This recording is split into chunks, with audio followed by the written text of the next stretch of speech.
बोलो खुर्शीद, किस लिए बुलाया मुझे? क्या आप कोई नया शिकवा सुनाना है? मेरे पास बैठो, मैंने तुमसे कुछ ज़रूरी बात करनी है। नहीं, मेरे पास वक्त नहीं है बैठने का। जो कहना है बोलो, सुन रही हूँ मैं। साहबजान, तुम बादशाह की माँ हो। एक माँ होने के नाते तुम्हें उसका ख्याल रखना चाहिए। तुमने तो बिल्कुल ही उसको उसके हाल पे छोड़ दिया।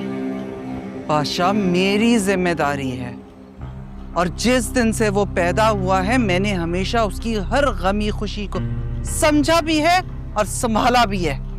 और तुम जो 22 साल से इस कमरे में बंद हो, तुम मेरी और बादशाह की मोहब्बत का कैसे अंदाजा लगा सकती हो? 22 साल से मैं इस कमरे में बंद हूं, लेकिन क्यों? कभी सोचा तुमने कि मैं 22 साल से इस कमरे में क्यों बंद हूं?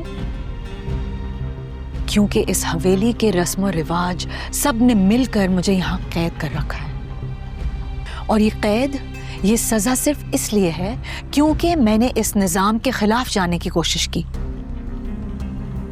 अपना घर बसाने की कोशिश की।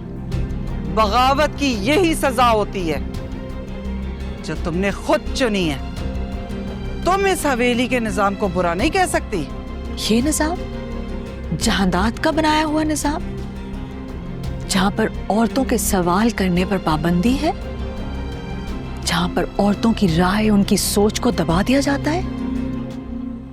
वही निजाम जिसने मुझे मजबूर कर दिया कि मैं अपने ख्वाब, अपनी खुशियों को इस कमरे की 4 दीवारी में दफन कर दूं। इस निजाम को भी बुरा ना कहूं मैं? बस, मैं तुम्हारे मामले में कोई बात नहीं करना चाहती, क्योंकि ये मामला तुम्हारा और जहांदाद सरकार का है। और जहां तक रही बात मेरे बादशाह और उसकी खुशियों की, तो मैंने उसके लिए कुर्बानियां भी दी हैं। ये अलग बात है कि उसने मेरी कुर्बानियों को कभी नहीं समझा। कुर्बानियां? हाँ, शायद तुमने कुर्बानियां दी हैं, लेकिन यह भी सच है कि बादशाह को तुम्हारी मोहब्बत से ज्यादा तुम्हारे वक्त की जरूरत है।